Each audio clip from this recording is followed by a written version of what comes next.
चारमाळ प्रस्तुत भोई सेवक माने वर्तमान चार को बांधिबा चार अर्थ संजोगकारी आज्ञा आम जमी नदी में गला बेले गोटे पोलो साहाय्य जाऊ आम जमी कोठा घर को जावाई तल महलार उपर महला को जावाई आम सीढ़ीर आवश्यकता करता ठीक से भाई माने जिते महाप्रभु माने पहंडी करेंगे एवं रथरु जिते ओह्लैबे और रथ को जिते चढ़े चढ़े से संजोगकारी भाव में चार बंधा जीव चार माल ये चार तापर जो बता गुड़िक पड़ो कहते माल तेणुक आपण मानक कहूली ना 16 चकिया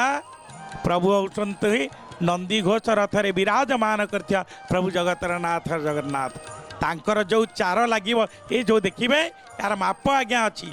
16 चक एठे लगे 16 हाथ 16 हाथ लगे 8 हाथ आगे ओसार 8 हाथ प्रत्येक रथर एपटे देखु रामकृष्ण नमस्कार करंतु प्रणिपात करंतु हलायुद्ध नमस्तुते नमस्ते मुसलायुद्धं नमस्ते रेवतीकांतं नमस्ते भक्तवत्सलं नमस्ते बलिनं श्रेष्ठं नमस्ते धरणीधर प्रलंबातिरं नमस्तुते पाहि मां कृष्ण पूर्वजं मैं आपण को कहूली 16 चक हूँ नंदी घोषर 16 हाथ आज्ञा लंब एवं 8 फुट बा 8 हाथ कहती ओसार ठीक से भाव में आपण जदि जीवे बलभद्रंकर हूँ 14 चक 14 हाथ लंब एवं 8 हाथ ओसार एवं आपण जदि माँ कांपिल बातिनी सुभद्रांकर दर्पदलन थे 12 चक आज्ञा 12 हाथ हूँ लंब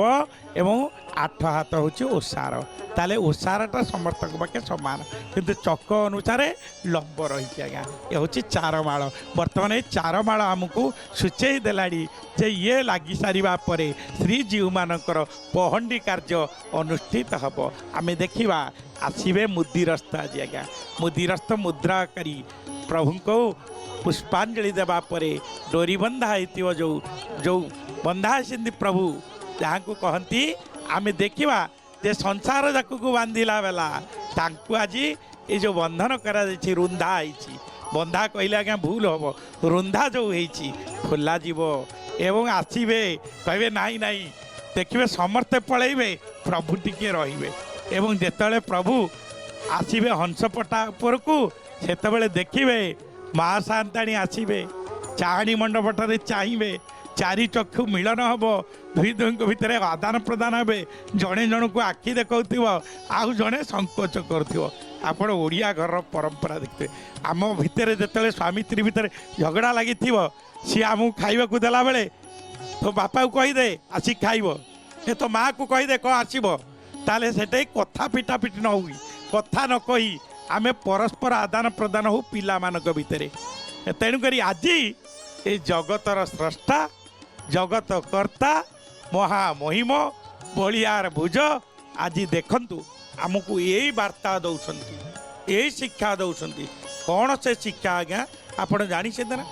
जे संकोच हो जाओ नरमी जाओ नारी होची कुलर देवता नारी होची इष्ट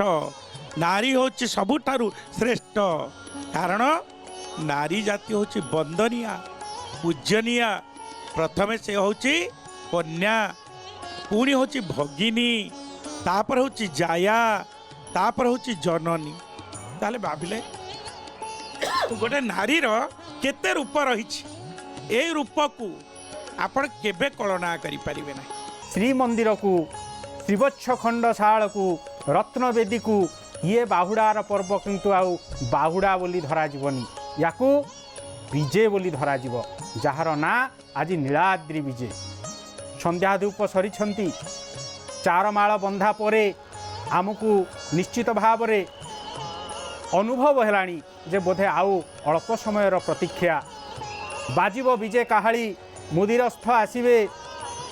बंदापना हब संध्या धूप सरी बड़ ठाकुर सुदर्शन पहंडी हब बड़ ठाकुरे पहंडी हेबे माँ सुभद्रिका शून्य पहंडी रे रत्नवेदी को जिबे हेले कालिया सान्ते नटनायकर केते नाट आज लागिब कहीं एठी गोटे मने पड़ जाए गोटे कविता हो बा कवि कंठरे हो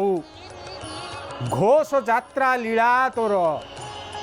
घोष जात्रा लीला तोर भाई भौणी को सांगरे नेऊ ଘରଣୀକୁ କରି ପର। ଘରଣୀକୁ